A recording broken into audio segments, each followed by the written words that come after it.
After maintenance हमारा complete हो गया, उसके बाद मैं आपको कुछ टर्म्स क्लियर कर देती हूँ जिसमें थोड़ा सा कंफ्यूजन होता है और उसके आगे का कंटिन्यू टॉपिक आप समझ सकते हो। सॉफ्टवेयर री इंजीनियरिंग और सॉफ्टवेयर रिवर्स इंजीनियरिंग, ये दोनों टॉपिक डिफरेंट हैं, इनको एक साथ हमें मर्ज नहीं करना है।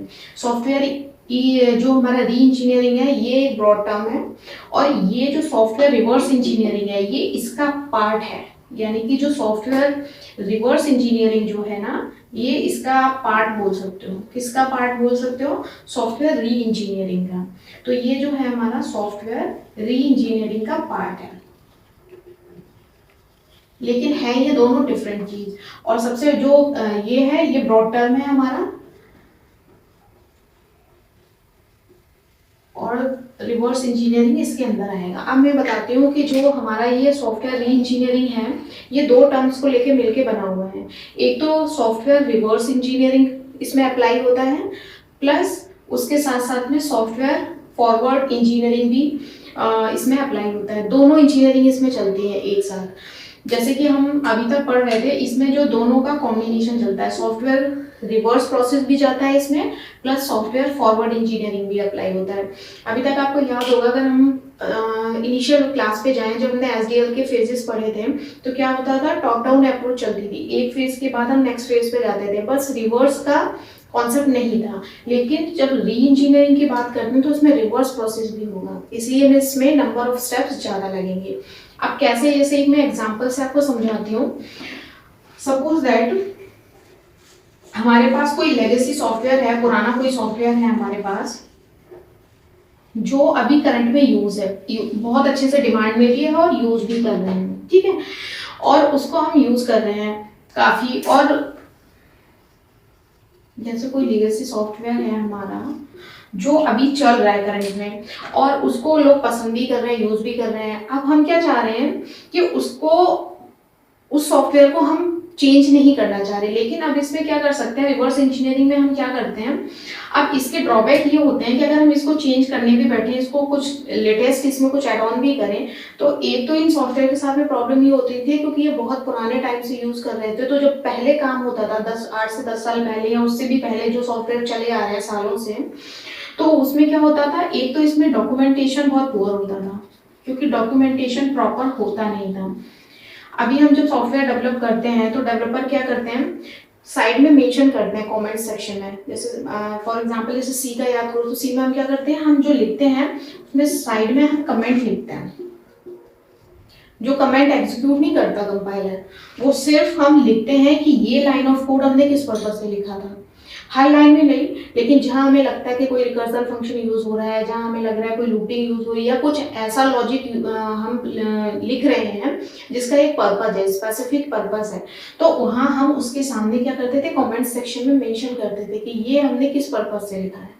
बट क्या होता था उस समय, नहीं करते होंगे तो एक तो इनका डॉक्यूमेंटेशन थोड़ा सा पुअर था, तो इसलिए प्रॉब्लम होता था, और ऊपर से अनस्ट्रक्चर्ड होते थे, कोई एक स्टैंडर्ड स्ट्रक्चर फॉलो नहीं होता था। कैसे होते थे ये, अनस्ट्रक्चर्ड होते थे। लेकिन प्रॉब्लम इज दिस कि ये इतने अच्छे हैं, इजी टू यूज है, या ये समझ लो इतने टाइम से लोग इनके साथ फैमिलियर हो चुके हैं, तो इनका रिप्लेसमेंट हर कोई एक्सेप्ट नहीं कर सकता। आपको लगता है कि हाँ ये बहुत अच्छे से चल रहे हैं, आप उनको ही अपडेट कर सकते हो, उनको री इंजीनियर कर सकते हो, लेकिन आप ये सोचो कि अगर उसका रिप्लेसमेंट हम क्रिएट कर दें तो वो उतना पॉपुलर होगा नहीं होगा भी कौन से। तो अब इस सॉफ्टवेयर के साथ में प्रॉब्लम ये थी कि इनको समझना थोड़ा सा मुश्किल होता था। तो इसमें क्या होता है, इसमें हम रिवर्स इंजीनियरिंग का मतलब क्या होता है, इसमें हमारे पास सॉफ्टवेयर का डिजाइन होता है। क्या होता है, इसमें होता है हमारे पास सॉफ्टवेयर का डिजाइन, और हमें फाइंड क्या करना होता है, हमें डिजाइन से जाना होता है कोड पे। डिजाइन है हमारे पास और हम कोड पे हमें उससे जाना होता है, यानी कि हमें क्या करना पड़ता है, इसमें फाइंड करना पड़ता है बैकएंड, कि इसका बैकएंड है क्या है, कहाँ, कैसा है, किस लैंग्वेज में लिखा हुआ है। सपोज दैट जैसे अभी की बात करें हम, तो अभी क्या होता है, हम सपोज दैट कोई पाइथन यूज कर रहा है, कोई कुछ और यूज कर रहा है, पीएचपी यूज कर रहा है, लेटेस्ट लैंग्वेज यूज कर रहा है। पुराने में हो सकता है सी प्लस प्लस में किसी ने कोड किया हो सकता है बेसिक में किया हो, पास्कल में किया हो। तो अब उसको अंडरस्टैंड करना तो क्या होता है, तो सबसे पहले हम उसको कन्वर्ट करते हैं, उस समय की जो लैंग्वेज थी उनसे लेटेस्ट लैंग्वेज में, सो दैट उसको समझना आसान हो। तो पर उसमें प्रॉब्लम क्या होती है कि जितना कोड उसमें मेंशन है उतना तो हमें मिल जाता है, पर कुछ कोड जो है वो हमें उसमें नहीं है, या है तो मेंशन ही नहीं है कि किस रिगार्डिंग किया है, तो वो थोड़ा सा प्रॉब्लम आती है। तो ये सारी चीज़ें हैं कि हमें डिज़ाइन एग्जिस्ट हमें दिख रहा होता है ये डिज़ाइन है, और डिज़ाइन की हेल्प से हम बैकएंड में जाते हैं, इसीलिए उसका नाम है ना रिवर्स इंजीनियरिंग। तभी मैंने बोला था कि ये मिलके बना है, किस किस से मिलके बना है, रिवर्स इंजीनियरिंग से एज वेल एज फॉरवर्ड। इसका मतलब पहले हमें रिवर्स करते हुए उसके कोड पे जाना है, फिर उसको चेंज करते हुए फिर उसके डिजाइन पे वापस आना है। तो ये इसमें नंबर ऑफ स्टेप्स ज्यादा लगेंगे। अब मैं इसका आपको बताती हूँ इसको करेंगे कैसे।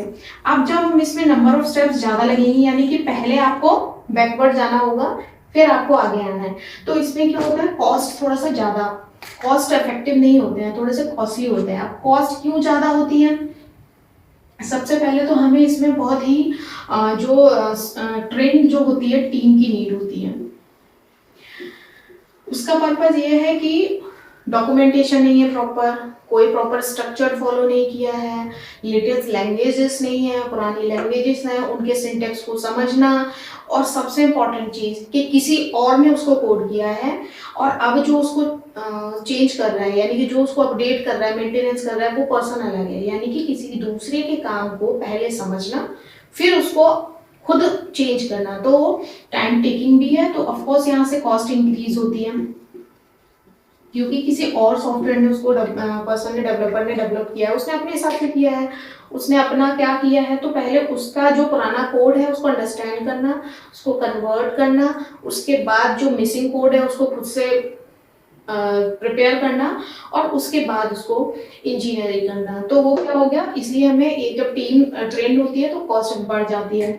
और दूसरा इसमें क्या होता है, केस टूल हम यूज कर सकते हैं, जिसकी वजह से इसकी जो कॉस्ट होती है उसको हम बोल सकते हैं कि कॉस्ट इफेक्टिव कुछ हद तक कर सकते हैं, बट ये जरूरी नहीं है कि जो केस टूल्स होते हैं वो हर सॉफ्टवेयर पे एप्लीकेबल हो। केस टूल क्या होता है, हम एक बार परचेज कर लेते हैं, ठीक है, और उसको हम अलग अलग सॉफ्टवेयर पे यूज कर सकते हैं हमें, लेकिन इसकी प्रॉब्लम ये है कि ये श्योर नहीं है कि हर एक जो सॉफ्टवेयर हम यूज कर रहे हैं उसमें इसके सारे के सारे टूल्स अप्लाई हो जाएं। तो वैसे अगर अप्लाई हो जाते हैं तो कॉस्ट इफेक्टिव है, अगर नहीं होते हैं तो फिर इसमें कुछ नहीं कर सकते। तो ये सारी प्रॉब्लम्स आती हैं कि पुराने को समझना प्लस नया बनाना, तो इसलिए थोड़ा सा कॉस्ट की इसकी जो होती है, हम ये नहीं बोल सकते कि ये कॉस्ट इफेक्टिव मॉडल है। हाँ, इसमें कॉस्ट थोड़ी सी इंक्रीज होती है क्योंकि नंबर ऑफ स्टेप्स ज़्यादा लगते हैं, बैकवर्ड जाना पड़ता है, फिर फॉरवर्ड आना पड़ता है। अब मैं इसके कुछ पॉइंट्स आपको बता देती हूँ, थ्योरेटिकली है, आप इसको ऐसा नहीं बोल सकते, लेकिन हाँ थ्योरी के हिसाब से इसमें से क्वेश्चन पूछा जाता है। तो इसका फर्स्ट पॉइंट मैंने लिखा है, वो आप एक बार रीड कर लो, जो बताया था वही लिखा हुआ है कि सॉफ्टवेयर री इंजीनियरिंग जो है वो क्या कंसर्न होता है उसमें, टेकिंग एग्जिस्टिंग सिस्टम, जो भी हमारा एग्जिस्टिंग सिस्टम है जो बहुत पॉपुलरली यूज हो रहा है, कस्टमर्स को बहुत पसंद आ रहा है, उसको हमने लिया और उसको हमने क्या किया, री इम्प्लीमेंट करा, जिससे क्या हो जाए, वो उसका मेंटेनेंस आसान हो जाए। क्योंकि क्या होता है, जो बहुत पुराना सॉफ्टवेयर होता है तो उसकी कोडिंग को और सबको अंडरस्टैंड करके फिर उसको मेंटेनेंस करना इट्स क्वाइट डिफिकल्ट। तो उसके लिए हमें क्या करना होता है कि वो सॉफ्टवेयर भी रहे जिससे उसके जो यूजर्स हैं वो भी सेटिस्फाइड रहें और प्लस मेंटेनेंस भी इजी हो जाए। तो उसके लिए हम क्या करते हैं, री इंजीनियरिंग करते हैं सॉफ्टवेयर का, यानी कि जिससे कि क्या हो जाए, उसको हम री इम्प्लीमेंट करें और उसका मेंटेनेंस करना आसान हो जाए। तो ये तो री इंजीनियरिंग का मतलब हुआ, जो मैंने अभी बोला वो एग्जैक्ट लिखा है, आप उसको समझ लीजिए। लेकिन इसका प्रिंसिपल इसमें क्या फैक्टर है कि इसमें जब हम री इंजीनियरिंग करते हैं ना तो उसकी कॉस्ट थोड़ा सा प्रॉब्लम क्रिएट करती है। उसका रीज़न ये है कि एक तो बहुत ओल्ड सॉफ्टवेयर है, तो हमें एक्सपर्ट स्टाफ चाहिए जो कि पुराने को समझ के नए में कन्वर्ट कर सके। यानी कि बेसिक में अगर कोई बना है और उसको PHP में या पाइथन में कन्वर्ट करना है तो टाइम टेकिंग भी होगा, और कॉस्ट इससे क्या होता है, कॉस्ट इसकी अगर हम बोलते हैं तो कॉस्ट इसकी इंक्रीज होती है, यहाँ से कॉस्ट इसकी इंक्रीज होती है, ठीक है। उसके बाद इसमें सबसे प्रॉब्लम ये है कि ये लोअर क्वालिटी के जो सॉफ्टवेयर्स होते हैं और इसमें क्या होता है, लैक ऑफ डॉक्यूमेंटेशन होता है, तो वो भी एक प्रॉब्लम है। तो डॉक्यूमेंटेशन अगर हो तो उसको समझना और काम करना कम टाइम लगेगा, तो उसकी कॉस्ट कम होगा। अब हम किसी एक्सपर्ट को लाएंगे तो ऑफकोर्स वो हमसे ज़्यादा चार्ज करेगा, तो इस केस में भी जो कॉस्ट होती है वो क्या होती है, इंक्रीज होती है। कुछ हद तक हम बोल सकते हैं कि अगर हम केस टूल का यूज़ कर रहे हैं तो कॉस्ट थोड़ा सा इफेक्टिव हो जाए, बट प्रॉब्लम इज दिस कि ये केस टूल्स जो हैं वो आपके सॉफ्टवेयर जिसको आप री इम्प्लीमेंट कर रहे हो उसके ऊपर किस हद तक अप्लाई होते हैं वो एक अलग पॉइंट है। ठीक है, अब कई बार क्या होता है कि हम किसी भी सॉफ्टवेयर को जो थोड़ा सा पुराना है या जिसका पुअर डॉक्यूमेंटेशन है उसको हमने बोल दिया कि वो लीगेसी सॉफ्टवेयर है, पर ऐसा नहीं है।